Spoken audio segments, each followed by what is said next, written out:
Kula putrane ingsun sirahe kuwus wanti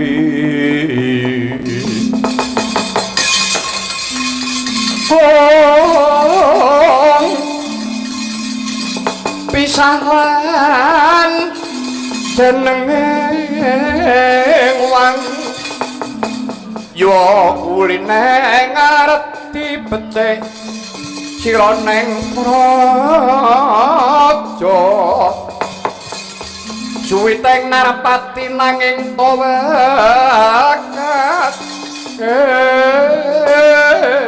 wang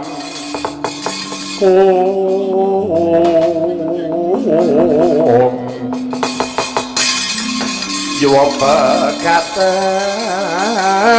bagi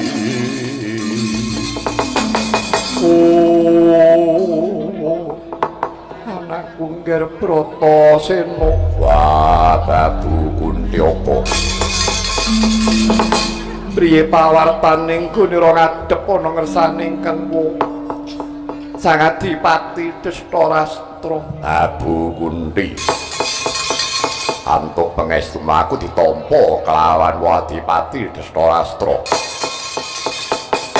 dina iki aku diparingi liru dijoli dudu kamukten negara Ngastina sing diwenehake aku nanging aku iki diwenehi sarta dijoli wujuding alas ingkang sinebut wana marta ya alas mertani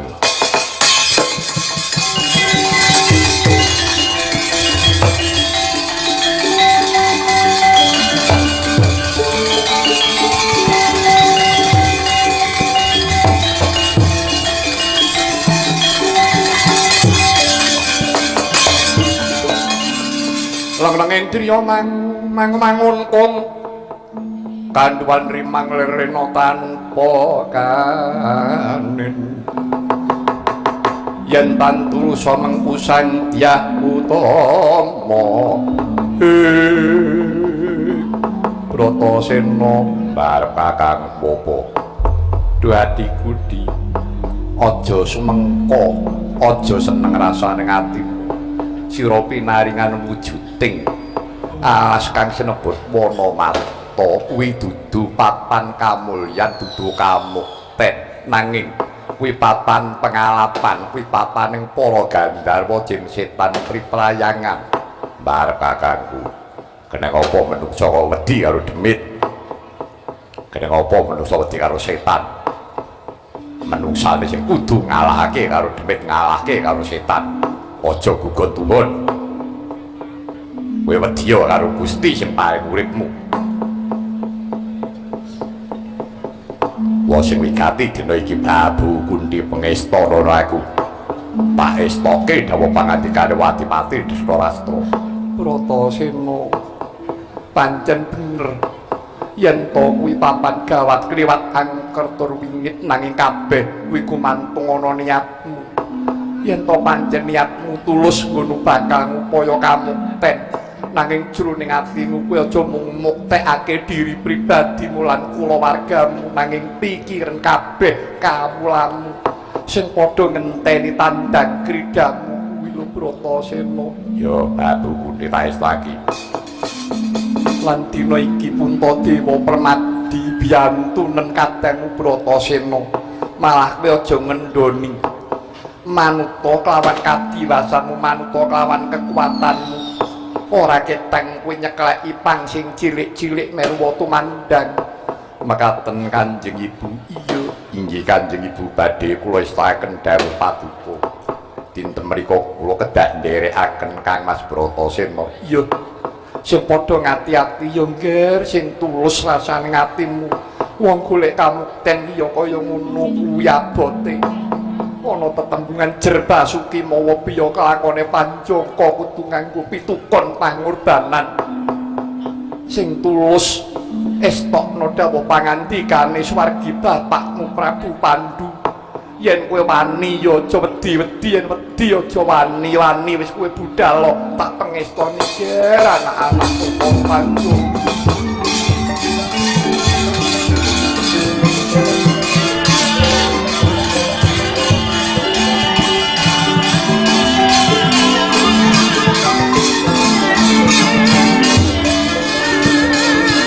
mulan para yen Arjuna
Bratasena aku kok mbok junjung dhuwur temen Prabu Kunthi aja kurang pangapura wanane kuwi tak umbulake aku ngrumangsani anakmu ora iso ngajeni karo wong tuwa luwih-luwih karo ibu aku ora iso basa ora iso nyembah mula kowe tak umbulake Prabu Kunthi mbokku ya ibuku sawangen jagate anakmu Bratasena iki jejeg apa daya yen pancen jagatku iki jejeg jagatno rampung pun kumbatati Wonomarta ewa dene pancen jagatku iki doyong jagatno aku mati yen tengah ngalas ora kena dikukuk ya mbok menawa karis pisan iki anggonku sungkem karo ibuku anakku nggih Bratasena manut panyawange ibumu isih ngadeg jejeg jagatmu manter tejamu nyodo lanang ya mung wanti-wanti welinge ibumu wis tokno ya Bratasena iya piye upamane kowe perang kowe menang kalah kowe aja sumbar nek kowe menang aja umuk nek kowe kalah aja ngamuk Bratasena ya taes lagi dawuhmu Prabu Kunthi sigra mangsa risang tayu siwi uritu mungko manembah angler boyo kontap angler boyo mesti nimbang ngungkal gunung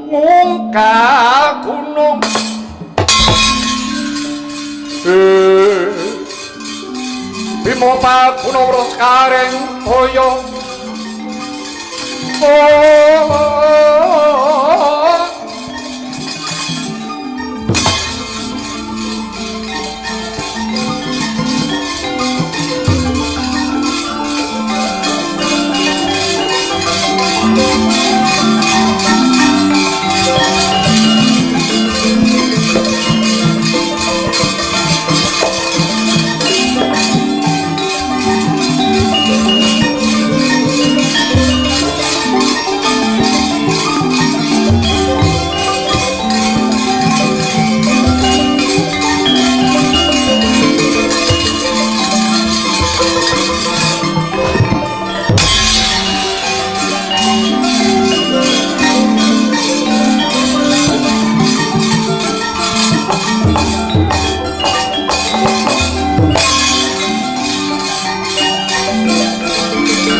Prikatot yang Bratasena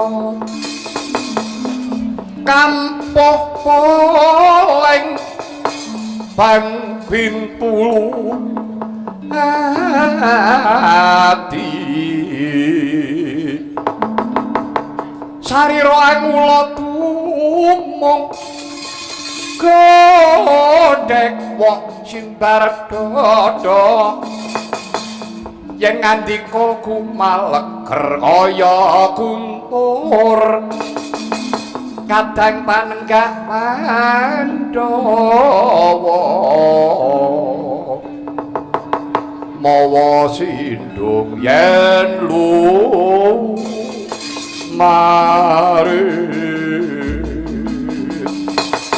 jegrek yayah tugu Sinukarta niki Sang Bratasena dupi mulat mlaring wana marta alas gong liwang liwung wreksa gurda menyang mandira tepung maru gunung pepuletaning pangsambung sumambung katempuing angin pating grot pating jretot suarane anggegirisi madyane wana sinela rawa-rawa jero papane lintah pacet ula dewa lemut ganggol laler wilis pinggire katukulan ron kemadoh rompyo sumamana kembang rawe grubung kayu ingas sedaya sinu glugut wisa kang tuwang kateli nadyan makatena dhateng ngendoning tiyase Sang Bratasena dene rarsa Bapati Wanamarta kekayon ingkang ageng kabedhor kabaruba ingkang alit-alit rungkat katut sak oyot-oyote kate bubrah langkrah tandrane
Yaksa kura rupane sedeng Narendra yaksa laku kang mawalya ingkang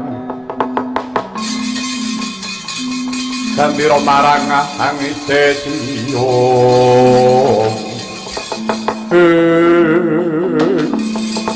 Patih Jimabang iki inggih kula Perembat menawi kati apa layumu nunjang palang ngaturaken kauningan Wonomarta kelebetan tiyang Mejnun wong Mejnun ki wong edan inggih buktine apa ngrisak wewangunan kekayane ngageng-ageng pun rebahaken sedaya sela ingkang ageng-ageng pun dungkari papanipun para Gandharwa morak-marik jenenge sapa menungsa mau manut pawarta ingkang kula tampi nami Raden Bratasena ora pati Ndugamana Danduncana apa Kakang Anggara Parna lawan kuwi damdarat nggih wonten dawuh Perempat coba perpekana satriya iki yen kena elikno yen wadine ora kena purbane pasrahke kuwi ya aja padha melu-melu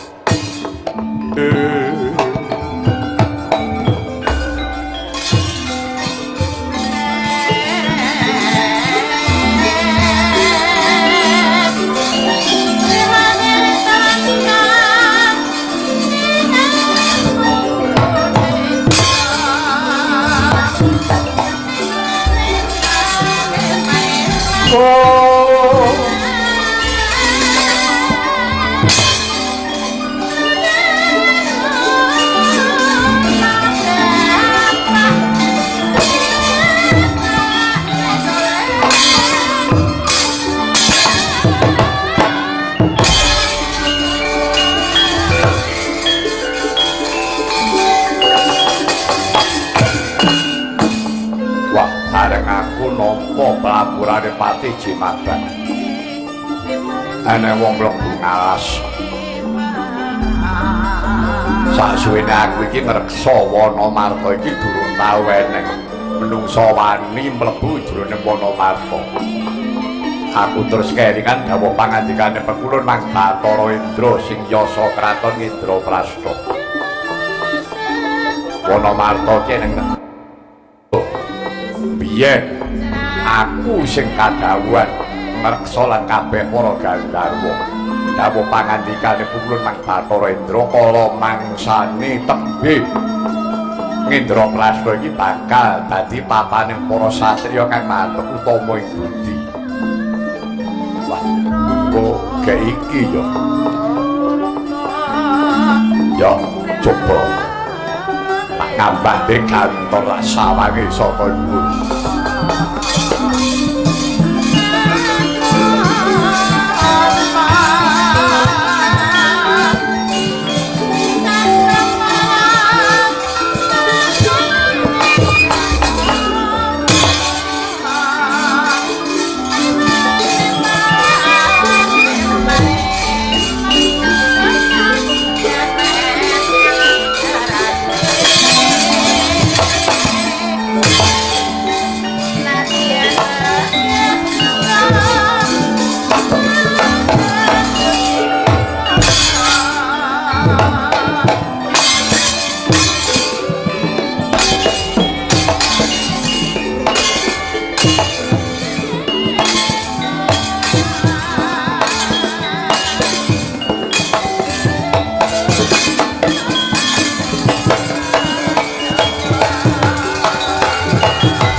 mangampur wur-wuratan pengarane ngajure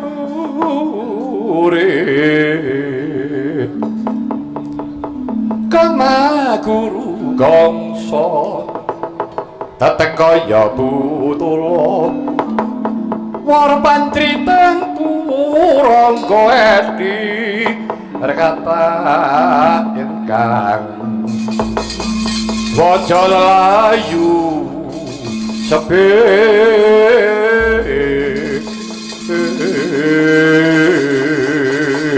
wah ora litok ujane wong daplok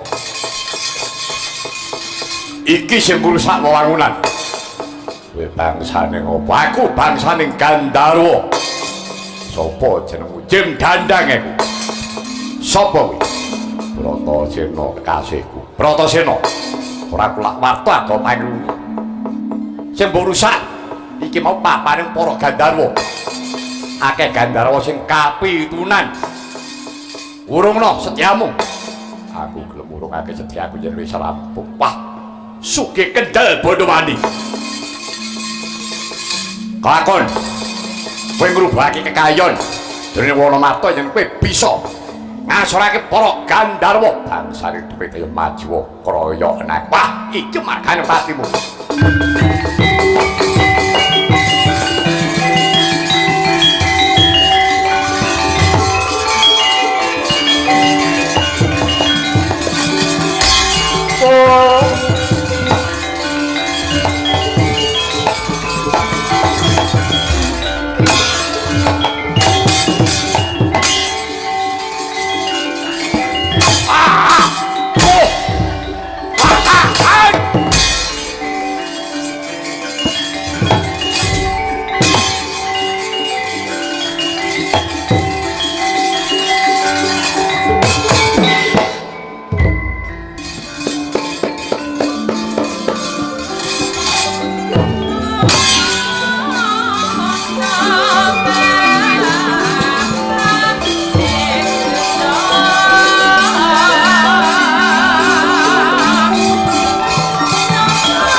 Katiwisaya Indriyaksa Sara Maruta Pawana Bono Margana wah 12 wah sing jeneng Bratasena tandang kridane teledhak medeni satriya iki nganteme arang-arang wah temojo tenan apa meneh dupakane yo aku ora tak wedi maju tabrak do pantengan salin keprak Mas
kok yo ora tertib.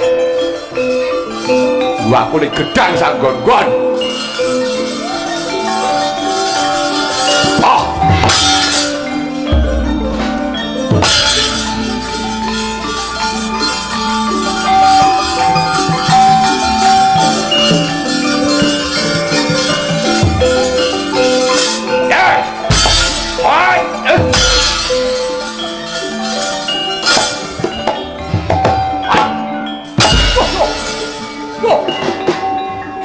Yo,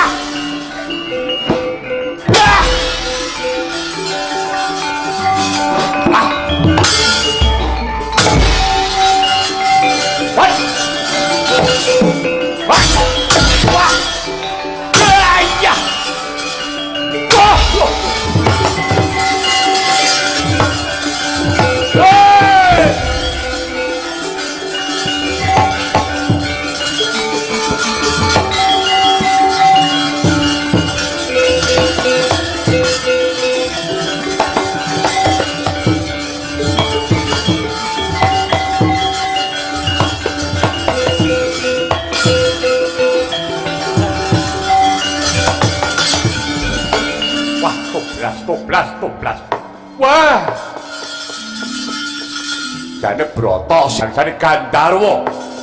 Wah. Ora kono senengku gampang mungso iki. Jem dam darat, ayo nono. Ayo, aku kadang mudane Kang Mas Brata sira. Sapa kuwi? Raden Permati. Wah. Klemar-klemer. Lular-klulur. Ngidak pendeng ora telek. Kuali. Majura Parakasa. Piting pedhot lambungmu kowe.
Amanono pusakaku keris Kyai Senggol Modot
pamer keris kerismu mung sak godhok tari ora bakal ngedasi kulitku yo yo yo us bangun woi ya woi yo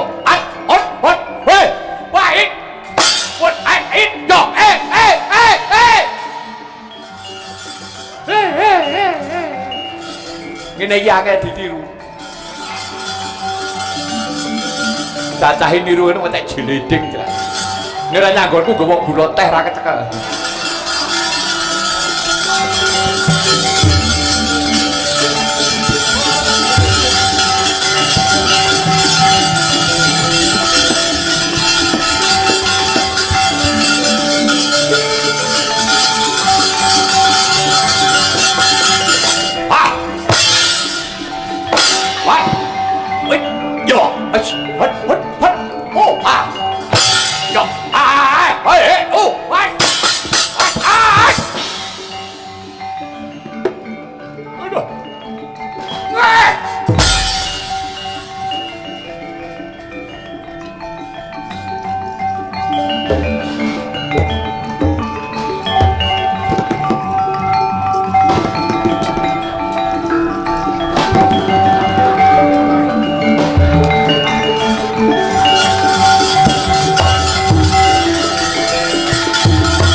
Sini pijojo tang mami ngowingo netra kocak ngundarandir wetananira branang dudu karpe dhewe ngumpar kaprawiran para Pandhawa waspadakno aku tetungguling Gandharwa Ngendra Prasta Dandun Jana aranku kowe kuat nadai pengabaraku pedhut kang mawa wisa sembah lamamu.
Jayamrata, Jayamrata.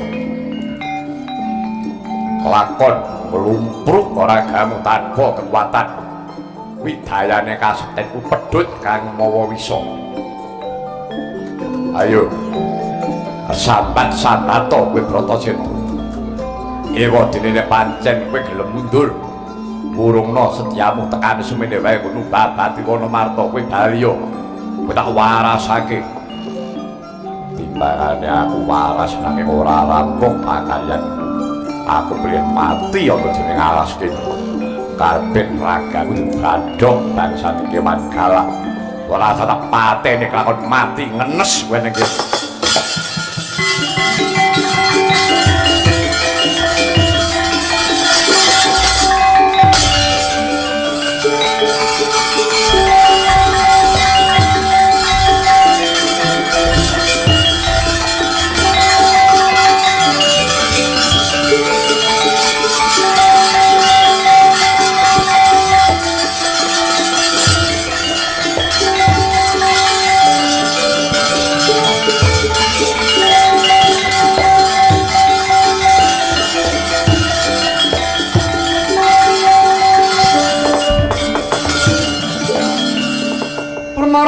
Manguswa miyong ambreng kadi kawruaning kaswase aneng marga amalakun risan kondo matrat mojo langkang alulati surya mangrang samaya umyos Amara Wayanto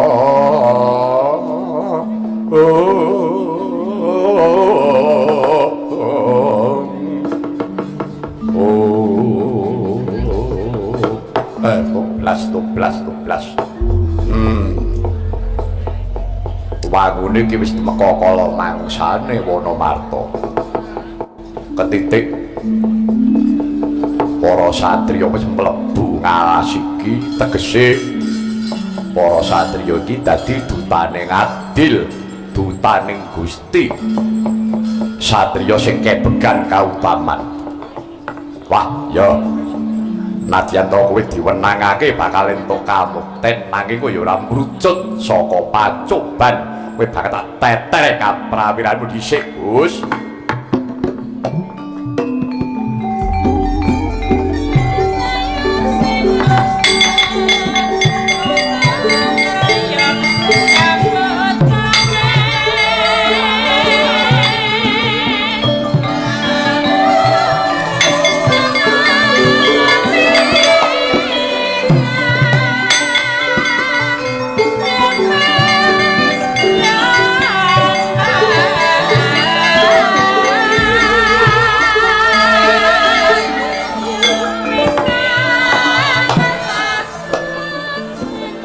Kepada yang terhormat, berhubung ini ada pengumuman kepada yang terhormat Bapak Tony Yusna beserta istri Ibu Rosidah Jalan Karyawan segera pulang, penting karena ada permasalahan di rumah yang harus diselesaikan.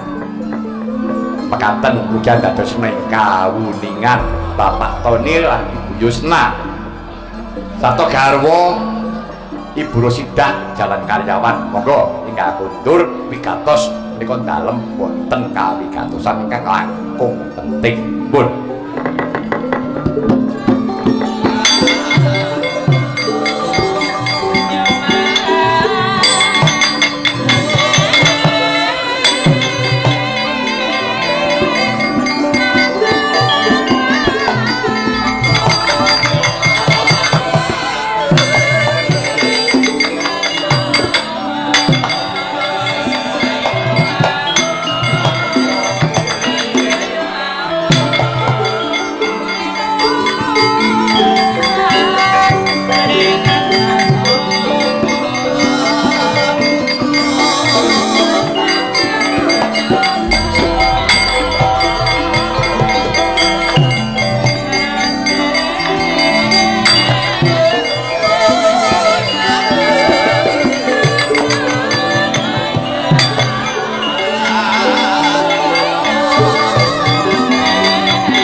mulat maradhyana rajuna espunira kamanungsan kamanungsan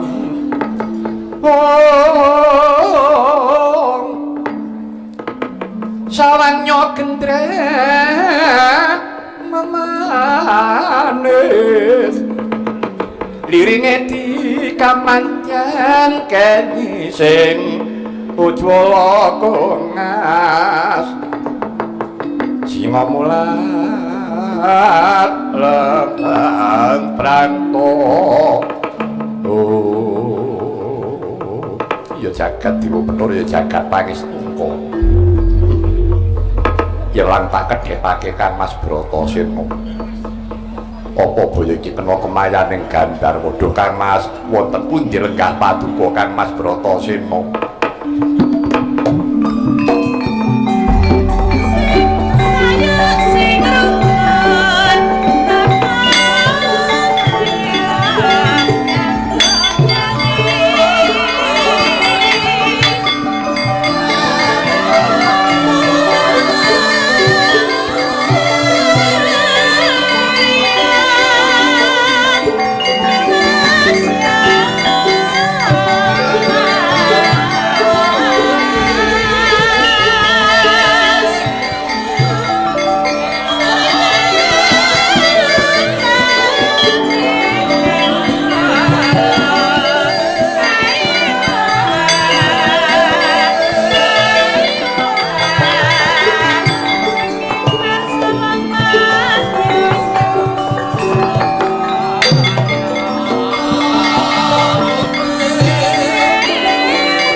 bapake bareng mesu lakune keipit-ipit kaya lakune sinden.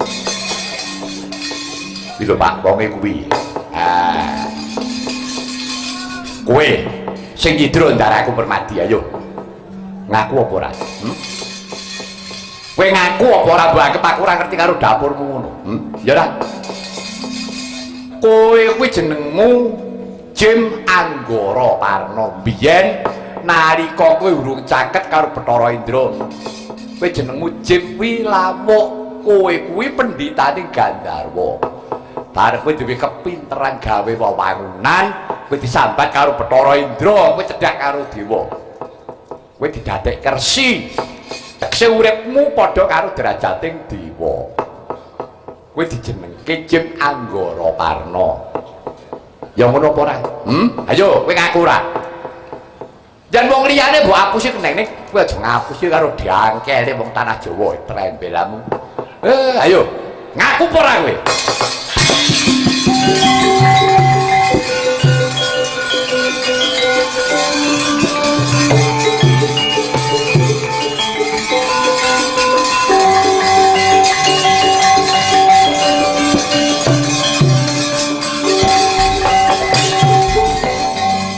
Kyai nyuwun pangapunten nggih Kyai, mboten wonten ceceke manah kula badhe damel piyawon kaliyan Raden Permadi. Ayah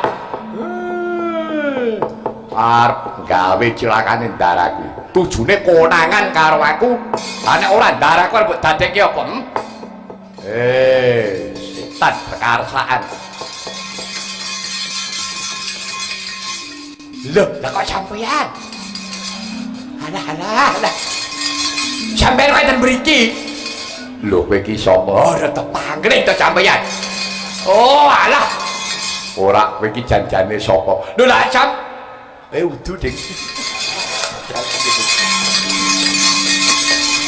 Kowe ngrempet-ngrempet tangane kok bolane udu.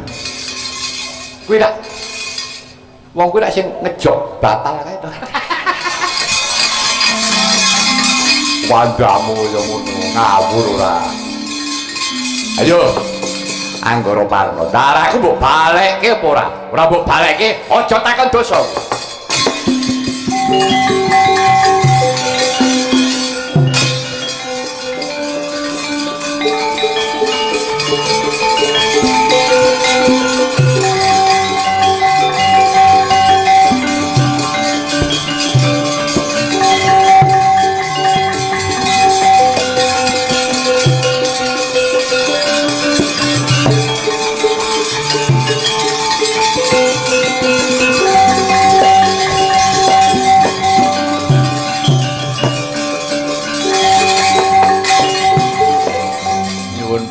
ngapunten inggih Raden, sampun ngantos klendheng penampi. Raos kula mboten wonten raos memengsan, kula kepengin kekadangan. Kowe kuwi sapa? Kula ingkang Sudyamastani. Kula Jim Anggara Parna. Ki Lurah Badraya sampun ngertos kaliyan kula. Nggih Den, niku nalika tasih dadi pujanggane Gandharwa jenenge Jim Wilawok nggih niku wonge. Walah ngene iki kowe ta, Mbok? Mampir ya, Mbok ya. Mbok ngendi? Raden, nyuwun pangapunten nggih Raden.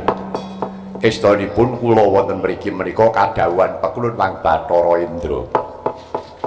Persajan kemawon Pekulun Wang Bathara Indra menika yasa kraton wonten Wanamarta dipun paringi tetenger ngendra Parahasta. Inggih ngendra prasta kangge tetimbanganipun negari Ngastina rikala semanten.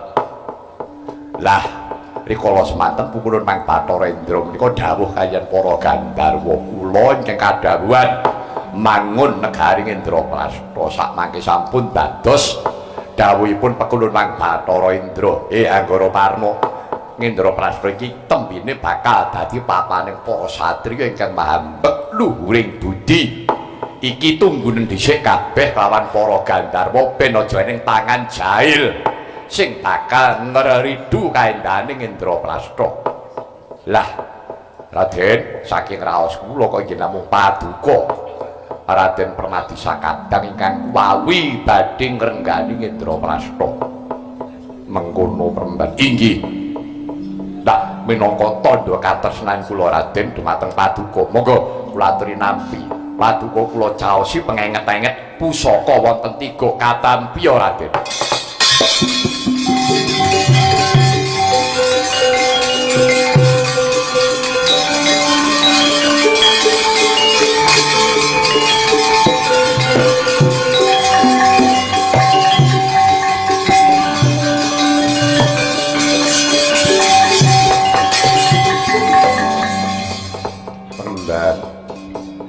Pusaka iki apa wae Penemban? Nah, kauningan Raden ingkang menika dipun wastani Sela Timpuru utawi Watu Timpuru.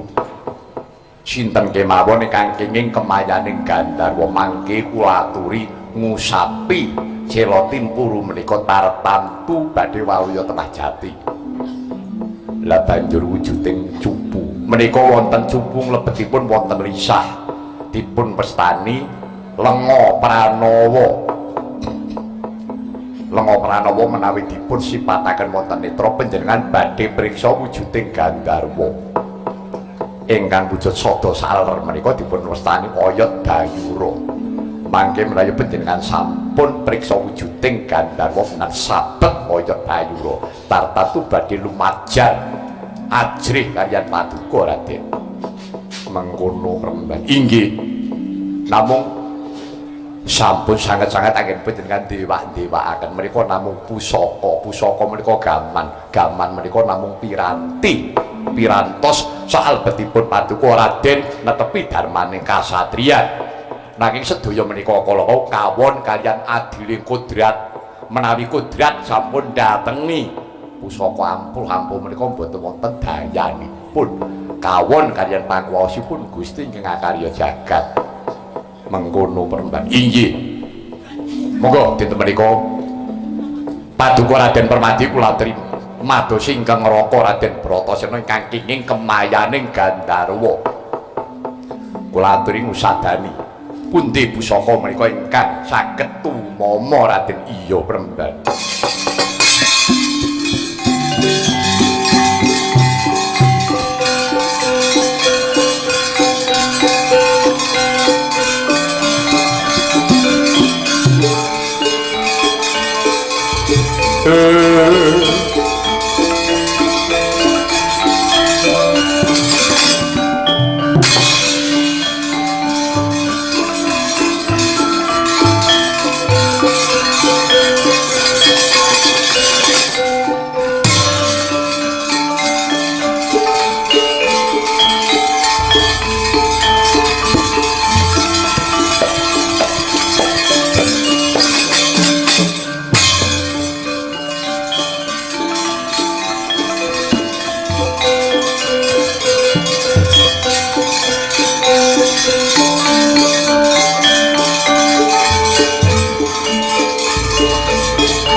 Jago kluruk rame kapiarsi Wawa kalong luru pandeli anjrek kawanan ing semune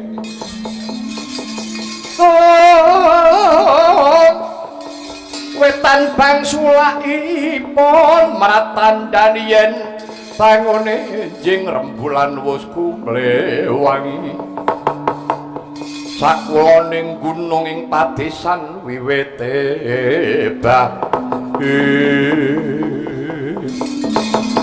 Kang Mas Sendan kula Kang Mas Brata sina mboten nyana menawi paduka kenging kemayaning Gandharwa wah jlamprong permati mati aku jlamprong yen aku ora entuk usada sisip sendiri aku mesti bakal tepekaning pati lumpuh aku tanpa daya Kang Mas sampun waspada sing penggali kula ingkang badhe maluyakaken paduka Kakang Mas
rasa madu saka mono kang kuncung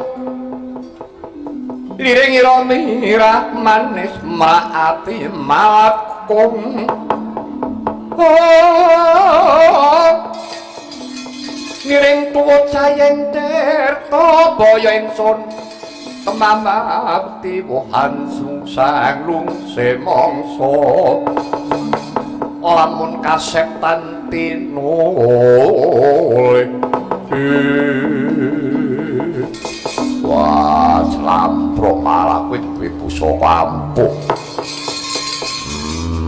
entuk pusaka saka ngendi Kang Mas menika peparinganing Gandharwa wah Gandharwa wene gamat mangkir wijen Kang Mas Gandharwa menika inggih wonten ingkang sae boten sedayanipun awon wah ngono inggih Kang Mas yo rewang-rewang ngono aku rampung ade dhewe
manduling pang kebet-kebet Silawa pan melu sedhik Pandhawa tanana tumut nggih sang Dananjaya minta nagri Ngastina sepalihipun ruru ambelasa